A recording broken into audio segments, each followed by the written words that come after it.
The spring sun bathed the private aviation terminal in soft light as Dr. Eleanor Harris eased her sedan into the reserved parking lot.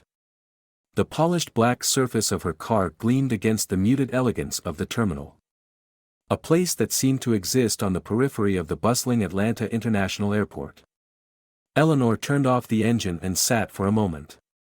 Her hands resting lightly on the steering wheel. It was 8:30 a.m.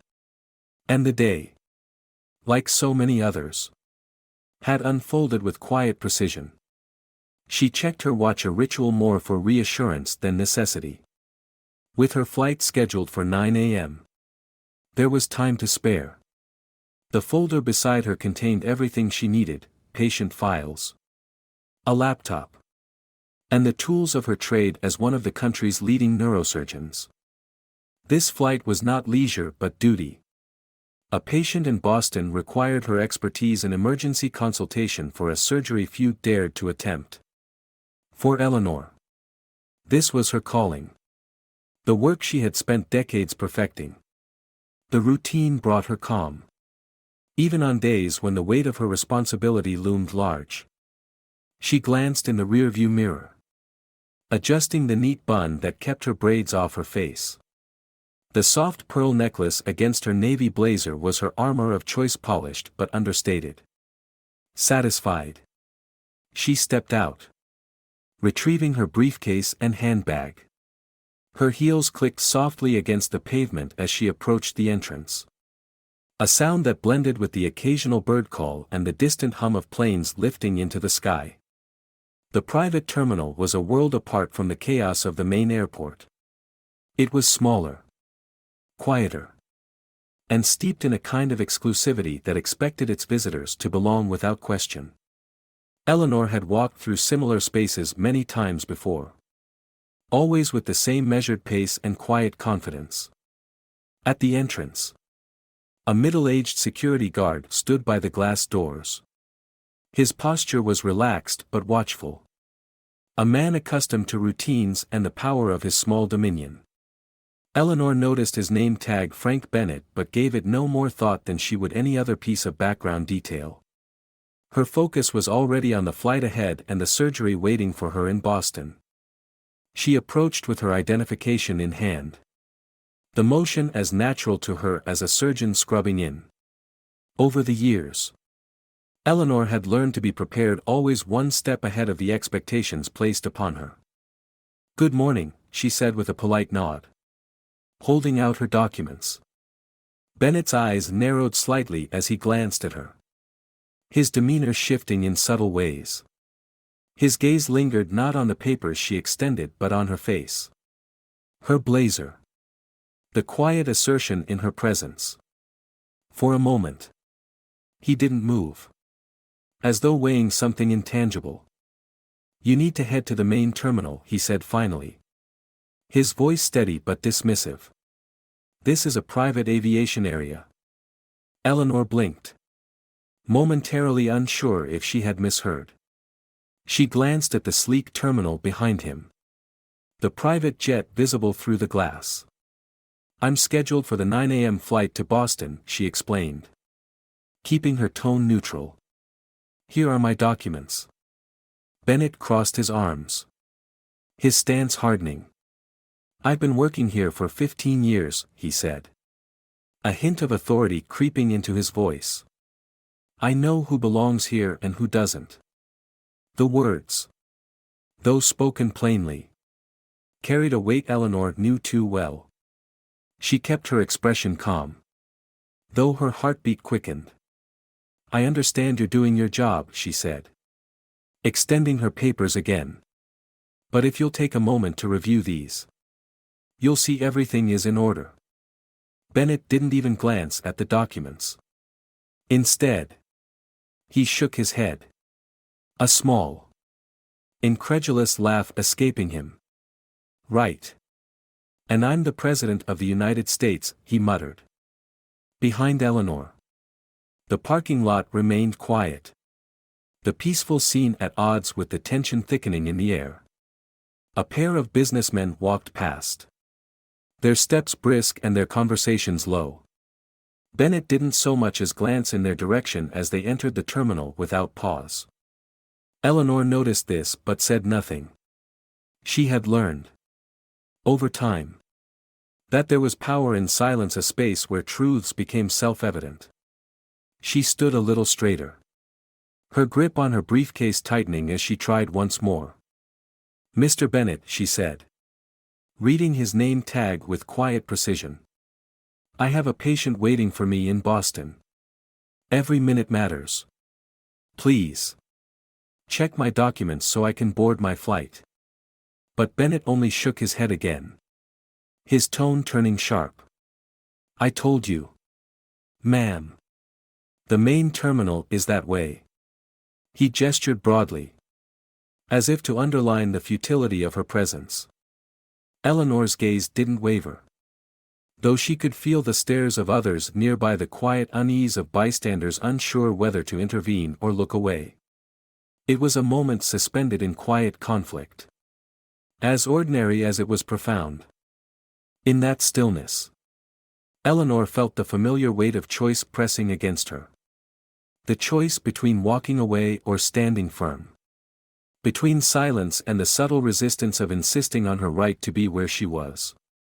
And so, with the same steady hands she used in surgery, she reached into her bag and pulled out her phone. The quiet hum of resolve settling over her. "Mr. Bennett," she said, her voice soft but clear. "Is there a specific reason you believe I don't belong here?" The question hung in the air, its simplicity belying the depth of what it asked. Beyond the polished glass doors, her plane waited, the morning sun glinting off its wings. But here, at the threshold of privilege and prejudice, the real journey was just beginning. The quiet hum of the private terminal carried on, indifferent to the tension unfolding just outside its glass doors. Dr. Eleanor Harris stood composed, her document still extended toward the security guard. "Frank Bennett." The spring breeze whispered through the parking lot, brushing against her face, carrying the faint scent of blooming jasmine. A juxtaposition of calm and conflict. The scene played out with an unnerving normalcy. Bennett's stance remained firm, arms crossed over his chest. A silent wall of refusal. His eyes, now narrowed, held a mix of doubt and defiance. To him, this wasn't a misunderstanding, it was a challenge to his authority, his judgment. To Eleanor, it was a moment she had experienced before, though it never lost its sting. "Ma'am, I've already told you this is a private terminal," Bennett repeated, his voice louder now, as though volume could substitute for reasoning. "You don't belong here."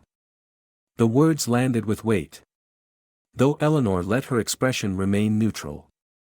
She had learned to absorb such blows without letting them show. Instead, she calmly placed her documents on the small security table beside them, neatly arranged for inspection.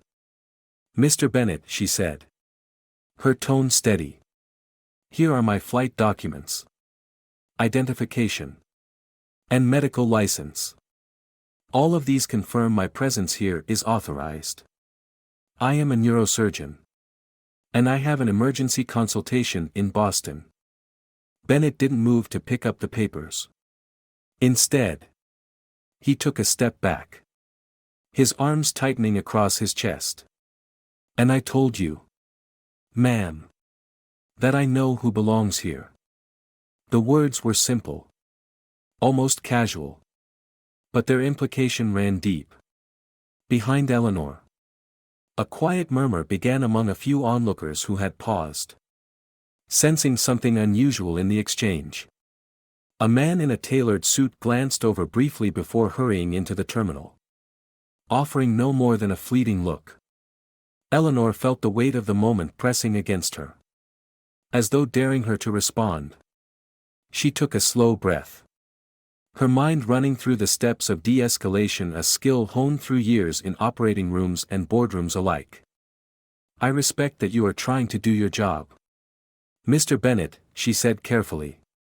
Her gaze steady.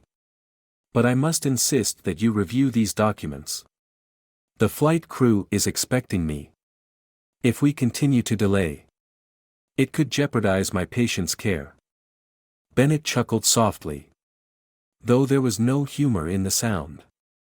Your patient, he said. The words dripping with disbelief. Right.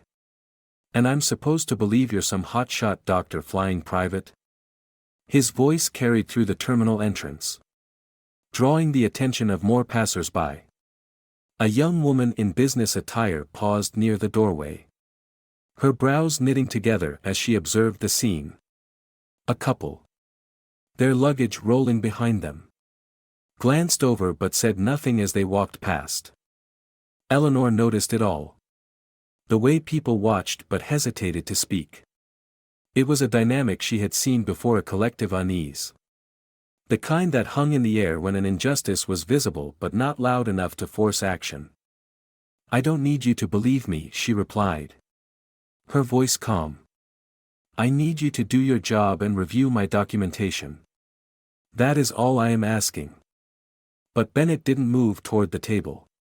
Instead, he looked past her, as if dismissing her presence entirely.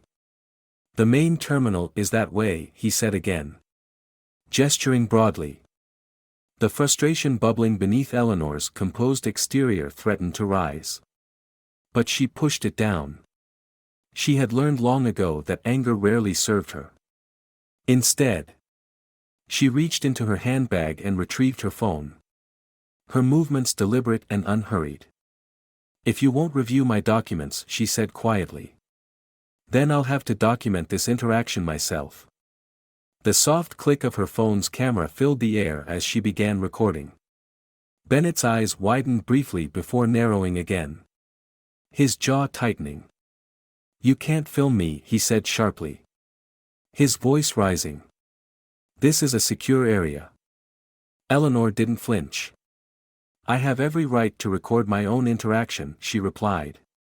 This is for my protection. Mr. Bennett. Nothing more. The murmur from the small group of onlookers grew louder. One of them, a young man in a gray suit, stepped forward hesitantly. Excuse me, he said, his voice tentative but growing stronger. I think I've seen her before. Isn't she a surgeon? I'm pretty sure she's been on the news. Bennett turned toward the man, his face reddening. Mind your own business, he snapped. This is a security matter. Eleanor observed the exchange silently, her phone still recording. She could feel the crowd's attention shifting, some emboldened, others cautious, all quietly bearing witness. She wasn't sure what would come of it, but she knew that silence in moments like these often spoke louder than words. Beyond the glass doors, the sleek silhouette of her charter plane stood waiting on the tarmac, a reminder of her purpose. Time was slipping away, and every second of delay felt heavier with consequence. But Eleanor also understood the importance of standing firm. Mr. Bennett, she said finally, her voice steady but firm. You have a responsibility to ensure that all passengers are treated fairly and with respect. I will ask you one last time to review my documents. The silence that followed was thick with tension, broken only by the distant roar of a plane taking off in the background. Bennett stood motionless for a moment, his face a mix of anger and uncertainty. And then, like a thread stretched too tight, the moment snapped. I'm calling security, he said, reaching for his radio. If you don't leave now, the police will handle this. Eleanor didn't react, her phone still steady in her hand. She could feel the weight of the onlookers' eyes, the quiet judgment of a situation that had become too public to ignore. Somewhere in the crowd, a woman's voice rang out. This isn't right, she said softly, but loud enough for all to hear. She's just trying to show her papers. The words hung in the air like a challenge. One that neither Eleanor nor Bennett could ignore. In that stillness, the lines of conflict became clearer. Not in raised voices or overt action, but in the quiet defiance of standing still. And as the minutes ticked by, the world around them began to shift. The quiet hum inside the private terminal seemed louder now, amplified by the gathering tension outside. Dr. Eleanor Harris stood still, her phone steady in her hand. As security guard Frank Bennett barked into his radio. His words were clipped, his tone agitated. But Eleanor barely listened. Her focus was elsewhere, on the documents she had laid out neatly, on the murmurs of the growing crowd, and on the steady rise of her own heartbeat. The sunlight filtering through the terminal's glass walls cast long shadows across the polished floor. A strange contrast to the small standoff happening just steps away. Behind Eleanor, whispers carried through the air. A few passengers shifted uncomfortably, their reluctance to intervene apparent. Others, more emboldened, continued recording on their phones, their silent protests evident in the way they held their devices aloft. Through it all, Eleanor remained composed, though the weight of the moment pressed heavily on her. She glanced at her watch. 8:42 a.m. Her flight to Boston was scheduled to leave in 18 minutes.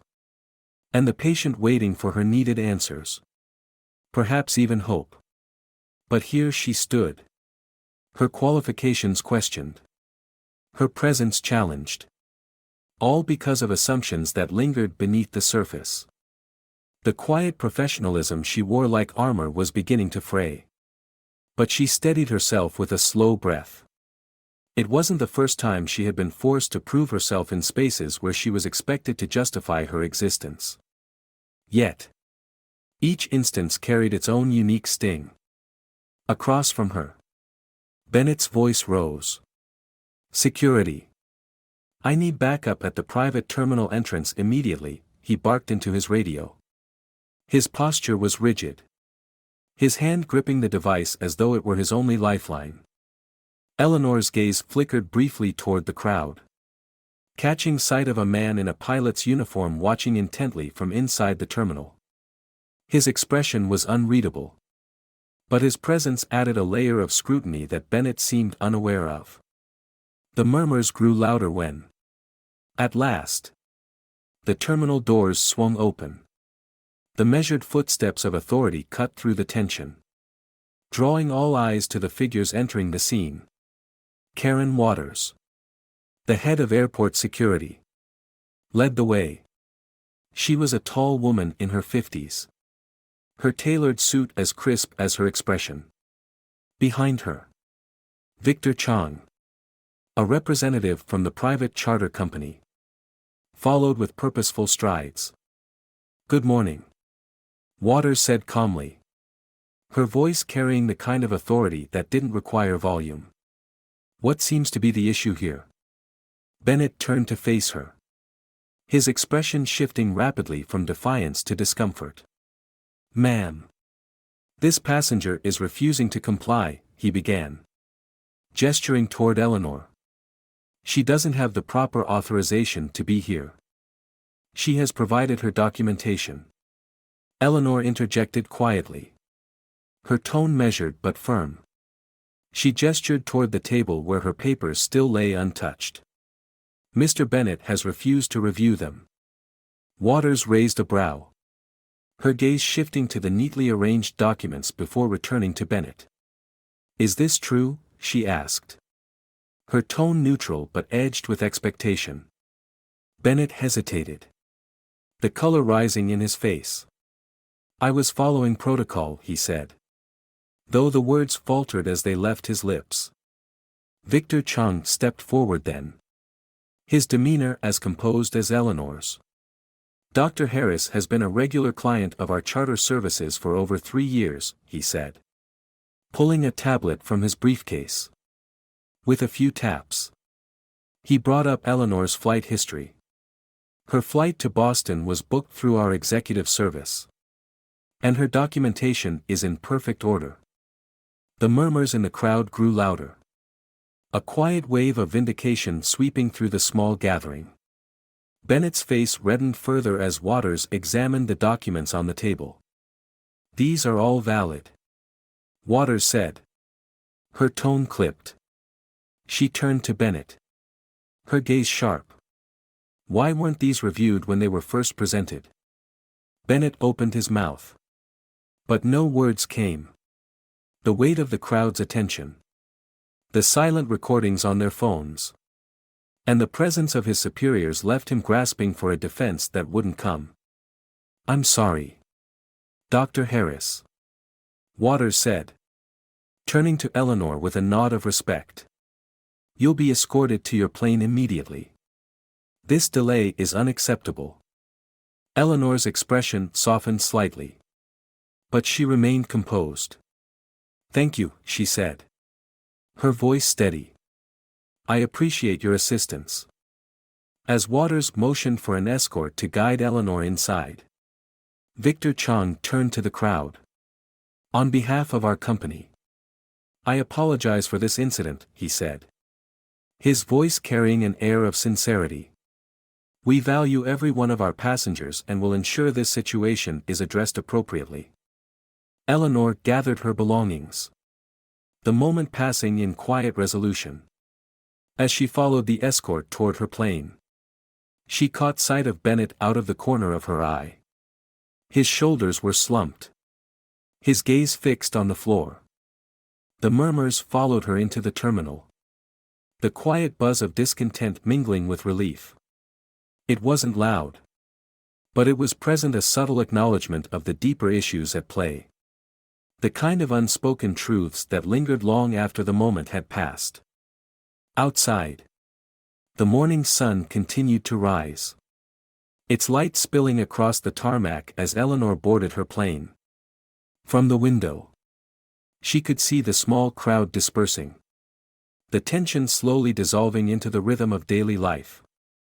But as the engines roared to life, carrying her toward the next chapter of her day, Eleanor knew that what had unfolded here would not be forgotten. Not by her. Nor by those who had witnessed it. It was a quiet confrontation. Ordinary in its setting. Yet extraordinary in what it revealed. And as the plane lifted into the sky, Eleanor allowed herself a single moment of reflection before turning her focus back to the task ahead. For now, her patient needed her. The rest, she knew, would come in time. The hum of the jet engines was a steady backdrop as Dr. Eleanor Harris adjusted the seatbelt across her lap. The cabin of the private plane was quiet. Almost serene. Offering a stark contrast to the charged atmosphere she had left behind at the terminal. The flight attendant, a young woman with a calm demeanor, handed her a cup of tea. "Let me know if there's anything else you need, Dr. Harris," she said with a polite smile. Eleanor nodded, offering a quiet "thank you" before turning her attention to the medical files on her tablet. Her patient, a man in his late 40s with a complex brain aneurysm, waited in Boston for answers she alone could provide. This, she reminded herself, was the focus. The morning's events, though troubling, had to stay in their place. But as the plane climbed higher, Eleanor couldn't entirely shake the weight of what had transpired. It wasn't the confrontation itself. She was no stranger to the subtle and overt ways bias could manifest. It was the accumulation of these moments. Each one carving a small notch in the armor she had built over years of navigating spaces that often questioned her right to be there. At the same time, she knew the scene at the terminal had taken on a life of its own. The onlookers with their phones. The murmurs of discontent. Those moments didn't stay confined to glass walls and polished floors. They had spread, like ripples on still water, reaching beyond the terminal before her plane had even left the ground. Back at the airport. The fallout had begun. In the private terminal security office. Frank Bennett sat rigidly across from Karen Waters, the head of airport security. Her calm but firm demeanor offered no comfort as she reviewed the incident with methodical precision. The table between them was bare, save for a slim folder containing Bennett's record and a tablet playing back security footage. For the last 15 minutes. Waters said. Her voice even. We've reviewed video showing multiple passengers entering the terminal without a single document being checked. But Dr. Harris, whose credentials were not only in order but presented promptly, was stopped and denied entry. She looked at him directly. Would you like to explain this discrepancy? Bennett fumbled for words. His hands clasped tightly together. I was just trying to do my job, he muttered. Though his tone lacked conviction. Waters didn't respond immediately. Instead, she tapped the screen of her tablet, bringing up another video. It showed the murmuring crowd that had formed outside the terminal, their phones capturing the interaction. The audio was faint but clear enough to convey the mounting disapproval of those who had witnessed it. Mr. Bennett, Waters said, her tone softening but remaining firm. This isn't just about one mistake. It's about a pattern that others have already begun to notice. Indeed, the videos recorded by bystanders were already spreading online. What began as quiet observations had transformed into posts shared across social media platforms, accompanied by hashtags like #DignityDenied and #AviationEquality. Comments poured in. Some expressing outrage. Others sharing personal stories of similar experiences. In the main terminal, the mood was different. News had begun to ripple through the airport staff. From gate agents to baggage handlers. Many were shocked. Some unsurprised. And a few quietly exchanged knowing glances. These were conversations they had all had before. Though not always so publicly. Victor Chang, the charter company representative, was already drafting an apology to send to Eleanor. He had also convened an emergency meeting with his staff, knowing that the company's response needed to be swift and decisive. We can't undo what happened, he told them. But we can ensure it doesn't happen again. Meanwhile, Eleanor's phone, silenced for the duration of her flight, buzzed incessantly with messages. Some were from colleagues expressing their support. Others came from friends and family. Their words a mix of encouragement and frustration. Her sister's text was brief but telling, "You handled that better than most would've. Mom would have been proud." Eleanor closed her eyes briefly, letting the words settle before setting her phone aside. Her patient's file remained open on her tablet. But the weight of the morning lingered like a shadow. At the airport, the crowd that had gathered outside the private terminal had begun to disperse. But the echoes of their presence remained. Karen Waters stood by the entrance, speaking with the terminal manager about next steps. "We'll need a full review of our training protocols," she said. Her voice measured but resolute. This isn't just about one guard. It's about a culture that allowed this to happen. The manager nodded, though his expression was tight with concern. "Do you think Dr. Harris will press charges?" he asked. Waters paused, considering the question. "I don't know," she admitted. "But that's not the point. The point is whether we're prepared to make this right no matter what she decides." By the time Eleanor's plane touched down in Boston, the videos had already reached the desks of major news outlets. Journalists began calling the airport, requesting statements, while civil rights organizations released comments condemning the incident. Inside the hospital where her patient waited, Eleanor was greeted with the quiet reverence she was used to, colleagues acknowledging her skill and reputation with subtle nods and warm smiles. Yet, Even here. A few glances lingered too long. And she caught snippets of hushed conversations about what happened in Atlanta. The day moved forward. As it always did. With the steady rhythm of life's demands. The surgery was successful. Her patient stable. And Eleanor returned to her hotel that evening knowing she had done what she always set out to do, her job. But as she sat by the window, overlooking the city's skyline, she couldn't ignore the quiet undercurrent that had followed her all day. The terminal incident, though momentary, had stirred something larger. It was a reminder that even in spaces designed for comfort and exclusivity, the divisions of the world outside still found their way in. Eleanor reached for her phone, scrolling through messages she hadn't yet answered. Among them was one from a young medical student who had seen the video online. Dr. Harris. It read. What you went through today was wrong. But seeing you stand your ground with so much grace, I hope I can do that someday too.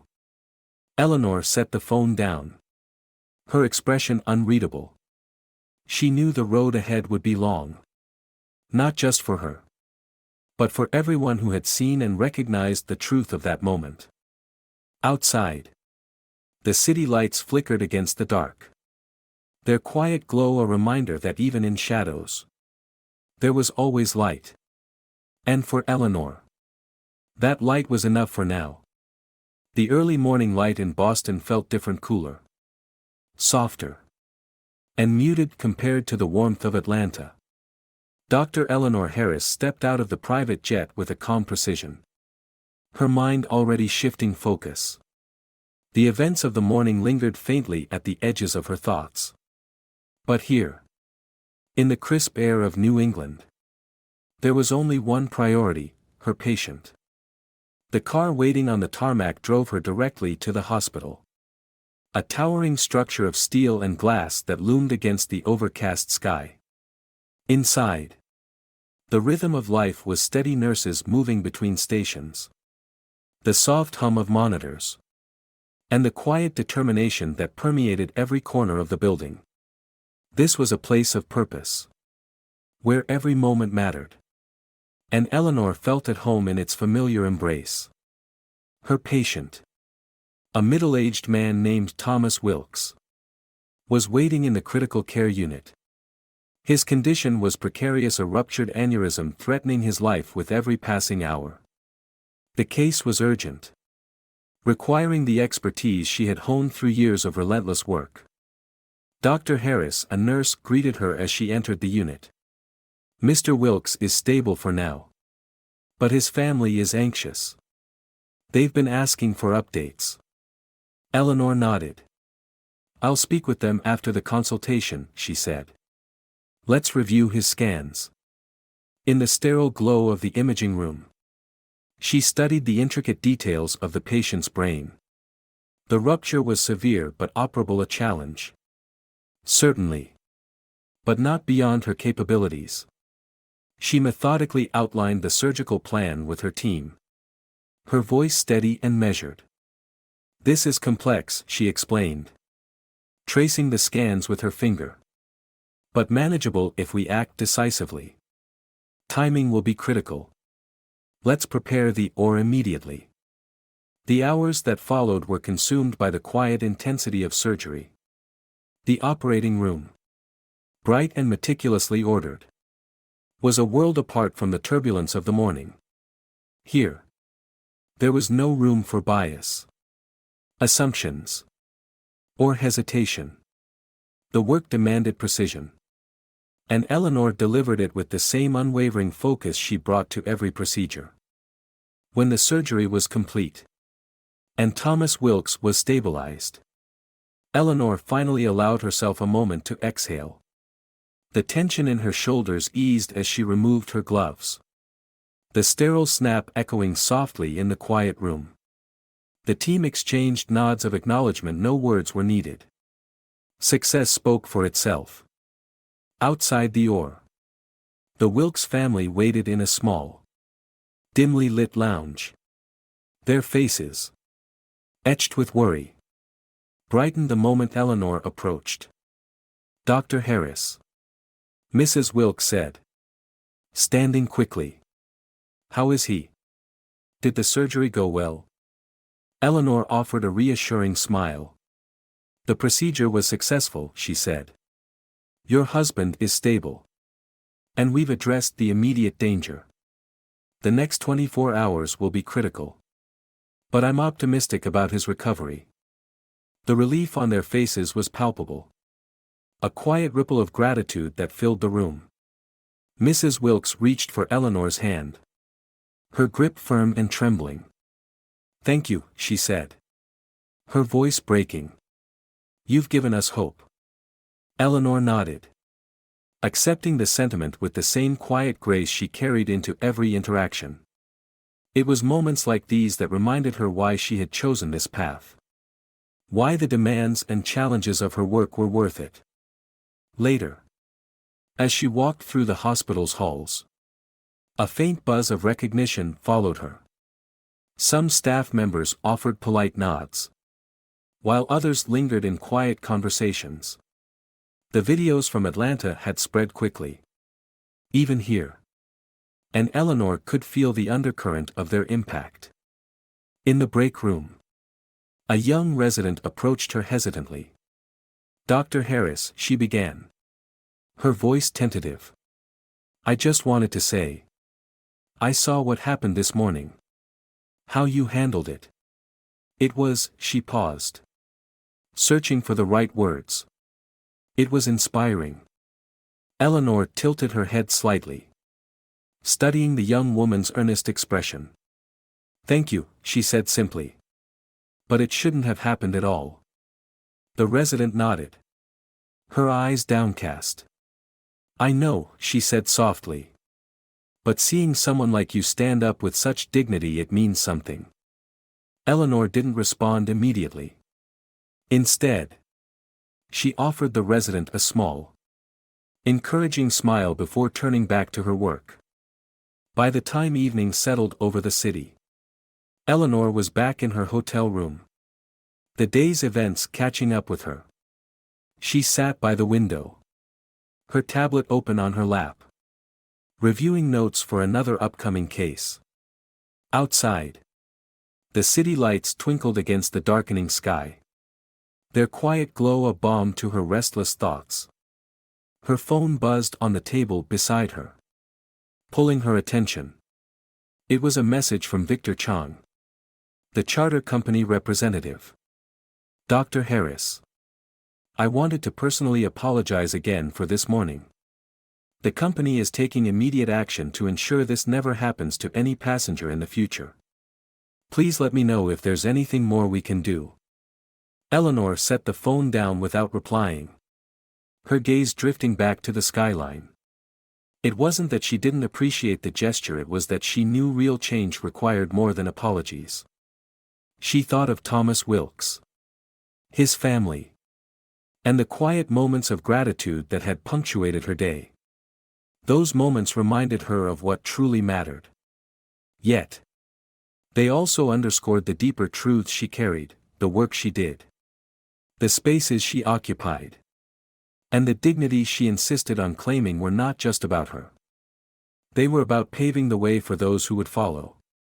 And as the city settled into its nightly rhythm, Eleanor resolved to keep moving forward. Not for the accolades or recognition, but for the quiet, steady progress that could turn moments of injustice into seeds of change.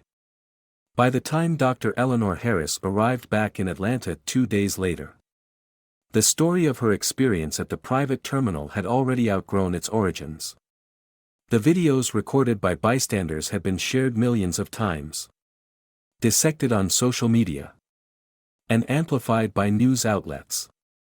For many, it was just another story in the ongoing conversation about bias and discrimination. But for others, particularly those who had lived through similar moments of quiet injustice, it resonated deeply. The airport terminal where the incident had unfolded now felt different. Subtle changes were already visible. Security personnel stood in pairs rather than alone, Their uniforms newly outfitted with visible ID badges and body cameras. Signs in multiple languages had been placed near the entrances, detailing passengers' rights and the process for filing complaints. Eleanor noticed these updates as she made her way through the terminal. Her steps measured and deliberate.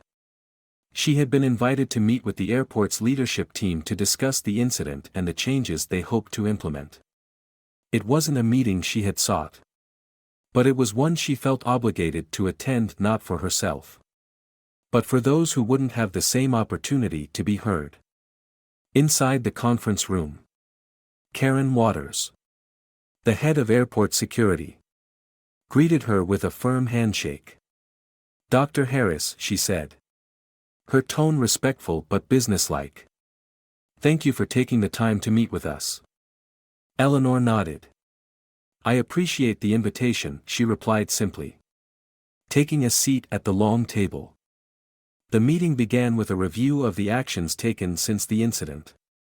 Waters outlined the new protocols being implemented, mandatory bias training for all security staff, the introduction of anonymous reporting channels, and the creation of a passenger advocacy team to address complaints.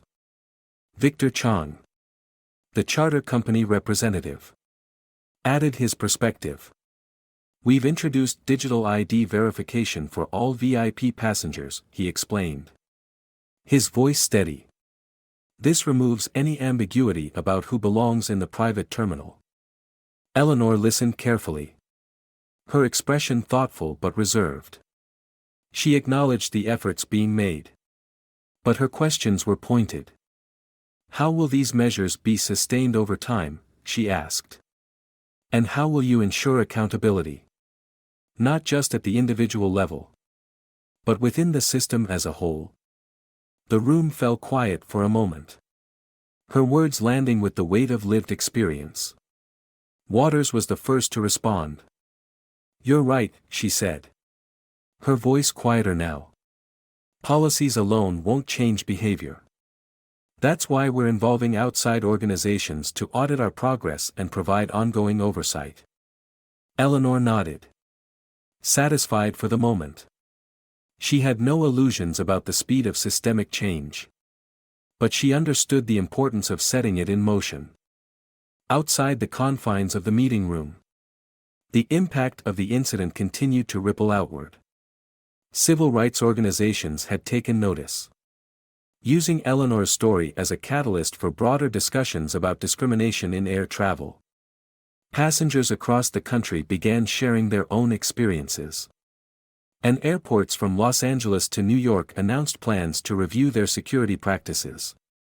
Eleanor's inbox was flooded with messages, some from strangers expressing support, others from professionals seeking guidance. One email, from a young black woman working in airport management, stood out. "Dr. Harris, your story gave me the courage to speak up about issues I've witnessed in my own workplace. Thank you for showing us that change is possible." The message was both heartening and sobering. Eleanor knew the weight of being a symbol, even an unintended one. It wasn't a role she had sought, but it was one she accepted with quiet resolve. Meanwhile, Frank Bennett, the security guard at the center of the incident, faced the consequences of his actions. After being terminated from his position, he issued a brief statement through his attorney, acknowledging his mistakes but stopping short of an apology. His silence, like his actions that day, spoke volumes. The airport's response, however, was louder. Under Karen Waters' leadership, they launched a public campaign emphasizing their commitment to equity and inclusion. Press conferences, training workshops, and community forums became regular occurrences, each one an effort to rebuild trust. Eleanor watched these developments from a distance, her focus still on her work. The demands of her profession left little time for reflection, but she remained aware of the broader impact of her experience. One evening, As she sat in her office reviewing patient charts, her assistant knocked softly on the door. "Dr. Harris," she said, holding a small stack of envelopes. "These came for you today." Eleanor set down her pen and accepted the letters, her brow furrowing slightly. The handwriting on the envelopes varied, some neat and precise, others hurried and uneven.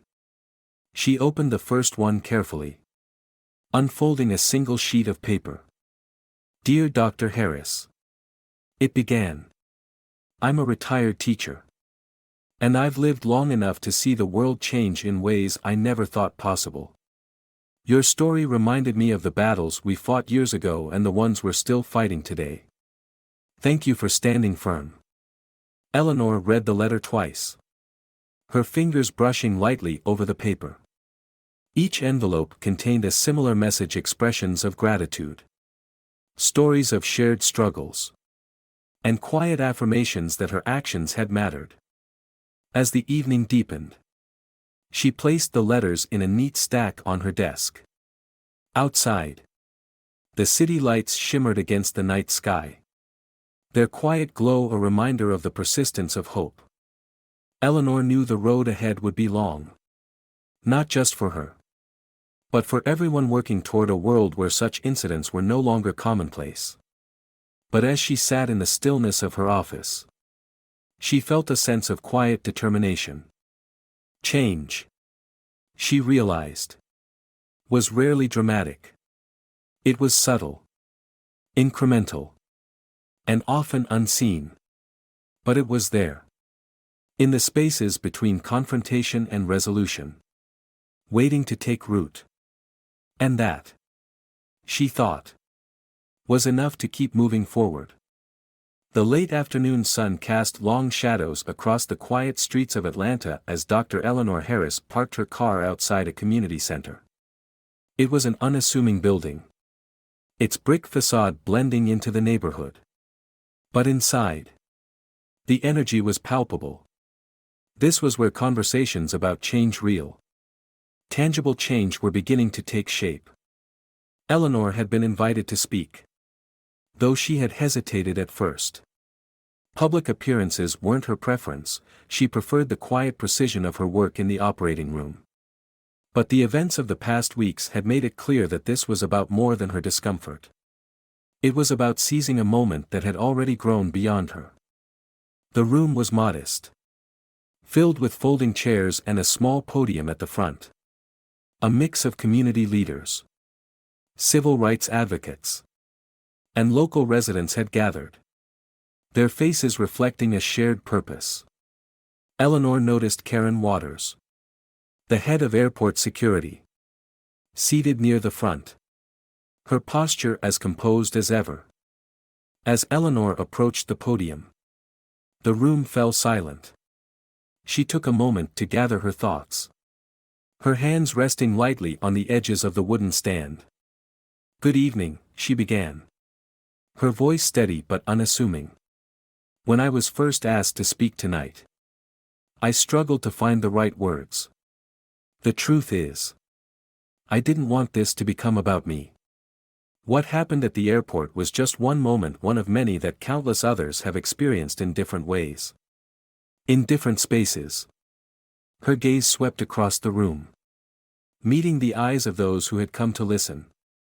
"But as I've reflected on that moment," she continued, "I've come to realize that it wasn't just about me.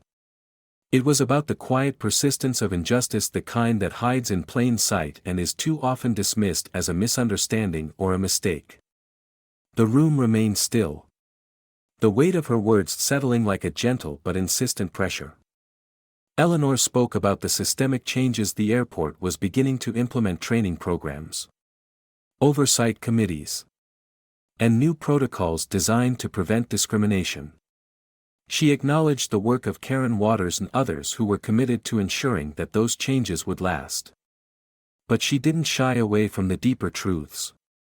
"Policies alone aren't enough," she said, "because policies can't change what people refuse to see. It's not just about what's written in the rules. It's about the assumptions we carry. The biases we don't question. And the moments we let pass without speaking up. Karen Waters nodded subtly. Her expression thoughtful. She knew, as Eleanor did, that changing systems required more than meetings and memos. It required a shift in culture. A willingness to confront uncomfortable truths. As the evening wore on, the conversation expanded. Audience members shared their own stories of being overlooked, questioned, or dismissed in spaces where they had every right to be. Some spoke with anger. Others with quiet resignation.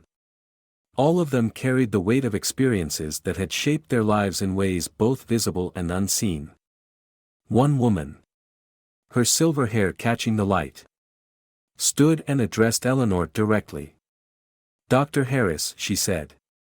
Her voice steady but tinged with emotion. "You've shown us what grace looks like in the face of injustice. But what do you say to those of us who don't feel graceful? Who are tired of being patient?" Eleanor took a moment before responding. "I understand that tiredness," she said softly. "And I don't believe grace means accepting injustice quietly. It means responding in a way that demands accountability without compromising your dignity. It means knowing your worth, even when others try to deny it." The woman nodded, her expression softening. After the discussion ended, Karen Waters approached Eleanor. "You have a way of cutting through the noise," she said. "Of making people listen without shouting." Eleanor smiled faintly. "I think people are ready to listen now," she replied. In the weeks that followed, the ripple effects of the airport incident continued to grow. Karen Waters spearheaded a coalition of airport security leaders from across the country, sharing the lessons learned in Atlanta. The changes became known informally as the Harris Standards, a term Eleanor found both humbling and surreal. Meanwhile, Eleanor continued her work, balancing her role as a surgeon with her unexpected role as an advocate. She received invitations to speak at medical conferences, universities, and even corporate boardrooms. Each one an opportunity to shift the conversation. One day, she received a letter from a retired airline pilot who had witnessed her encounter at the terminal. "Dr. Harris." It read. "I was there that morning. And I didn't speak up. I've spent my life in an industry that values rules and efficiency. But I see now how often we overlook humanity in the process. Thank you for reminding me and so many others that dignity isn't negotiable." Eleanor read the letter twice before setting it down. It wasn't the first message of its kind. But each one carried its own weight. In her quiet moments, she thought about the journey ahead not just for herself, but for the systems and cultures that had been called into question. Change, she knew, wasn't linear. It wasn't swift or perfect. But it was possible. And it was necessary. As the sun set outside her office window, Eleanor felt a sense of quiet resolve. This wasn't a fight she had chosen. But it was one she would see through. For herself. For those who came before her. And for those who would follow. 3 months after the incident at Atlanta International Airport, Dr. Eleanor Harris found herself standing on a stage in Washington, D.C. The room was filled with airport executives, security professionals, and civil rights advocates who had gathered for a national conference on equity in transportation. The lights overhead were bright. But Eleanor's focus remained on the faces in the audience. Some looked attentive. Others skeptical. But all were here for the same reason, the quiet persistence of a problem too large to ignore. Karen Waters, now a prominent figure in the reform efforts, had introduced Eleanor moments earlier. What happened in Atlanta wasn't just about one moment. Karen had said. It was about the opportunity that moment created for us to do better. To be better. Eleanor began speaking with her usual calm demeanor. "I didn't plan to be here," she said. Her voice steady and measured. "The morning I arrived at the airport in Atlanta, I was focused on my patient in Boston. I wasn't thinking about the systems that make up our airports, or the biases that quietly shape the way people move through them. But that moment forced all of us, myself included, to confront truths we often overlook." The audience was silent, the weight of her words settling like a gentle but insistent pressure. "What I experienced wasn't unique," she continued. "It was a reflection of patterns many people face every day. In airports and beyond. These moments often go unnoticed or unspoken. Not because they're insignificant, but because they've become so normalized that we've learned to live with them." She paused, letting the truth of that statement linger. "But normalization doesn't mean acceptance," she said, her tone firm but still quiet. "And when we are given the chance to address these patterns, to make meaningful changes, we have a responsibility to act." Over the past months, the changes implemented at Atlanta International Airport had become a model for others around the country. Airports in Los Angeles, Chicago, and New York had adopted similar training programs, while smaller regional hubs began exploring their own reforms. The Harris Standards, as they had come to be known, emphasized fairness, accountability, and dignity. They weren't revolutionary, they were simple measures meant to ensure that every traveler was treated with respect, regardless of their appearance or background. Eleanor spoke about these efforts with the same precision she brought to her medical work, focusing on the systems rather than the individuals. "It's easy to place blame on a single person," she said. "But systems are made of people. And it's the system that needs to change." After her speech, the room erupted into applause, not thunderous or overwhelming, but steady and genuine. It was the kind of recognition that came not from spectacle, but from the quiet acknowledgement of something long overdue. Later that evening, Eleanor attended a small reception where attendees mingled over coffee and light refreshments. Several people approached her to share their thoughts. A young security officer, his badge newly polished, said, "Dr. Harris, your story made me think about how I treat people in my job. It's not just about enforcing rules, it's about understanding people." A retired airline executive added, "I've spent decades in this industry, and I've seen how slow it can be to change. What you've done, it's a step in the right direction." Eleanor accepted their words graciously, but she remained grounded in her perspective. The work was far from over, and she knew that real change would take time. As the evening wound down, she found a quiet moment to reflect. The incident at the airport had been a spark, but the fire it ignited was being carried forward by others, by people like Karen Waters, by the security officer who chose to treat travelers with dignity, by the passengers who spoke out and recorded the moment instead of looking away. Back in Atlanta, the terminal where it all began looked different now. The signs detailing passenger rights had been updated and placed prominently at every entrance.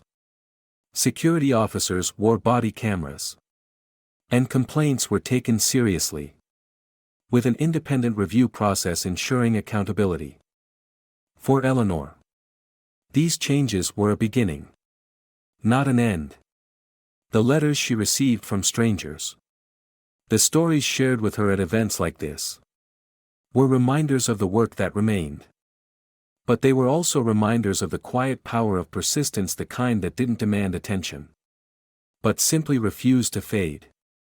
As she returned to her hotel that night, Eleanor looked out at the city lights, their steady glow reflecting in the window. She thought about her next day at the hospital, the patients who relied on her, and the quieter ways she could continue to advocate for change. The incident that had disrupted her morning months ago had become something larger, something she hadn't sought but had embraced nonetheless. In the end, Eleanor Harris wasn't looking for recognition or accolades. What she wanted was what she had always wanted, to do her work with dignity. To make a difference where she could. And to leave the world just a little better than she had found it. And as the night settled around her, she felt a quiet certainty that, in her own way, she was doing exactly that.